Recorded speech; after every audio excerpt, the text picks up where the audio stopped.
CV যেমন সবচেয়ে বেশি কপি করা হয়, তেমনি সম্পূর্ণ সিভির থেকে অবজেক্টিভ অংশটি তার চেয়েও বেশি পরিমাণে কপি করা হয়।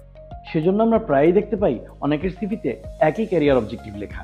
নিয়োগকর্তাগণ যখন চাকরির বিজ্ঞাপন দেন, তখন হাজার হাজার সিভি জমা পড়ে। স্বভাবতই একজন নিয়োগকর্তা বা একটি নিয়োগ বিভাগ সবগুলো সিভি সম্পূর্ণ পড়বে না, বা তাদের পক্ষে পড়াও সম্ভব না। আর তখনই তারা কয়েকটি স্থান দেখে প্রাথমিকভাবে সিভি স্ক্রিনিং করেন। সহজভাবে বললে, হাজার খানেক সিভি থেকে মাত্র কিছু সংখ্যক সিভি তারা প্রাথমিকভাবে স্ক্রিনিং বক্সে রেখে বাকিগুলো বাদ দিয়ে দেন। সিভির যে পয়েন্টগুলো দেখে একটি সিভিকে শর্ট লিস্টেড করা হয়, তার মধ্যে ক্যারিয়ার অবজেক্টিভ অন্যতম। 20 থেকে 40 শব্দের 2 বা 3 লাইনে গঠিত অনুচ্ছেদ দেখে একজন নিয়োগকর্তা সিদ্ধান্ত নেন কোন সিভি শর্ট লিস্টেড হবে আর কোনটি বাদ পড়বে।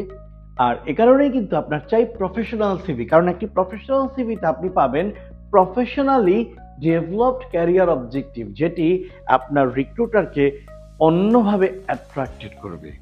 Thank you.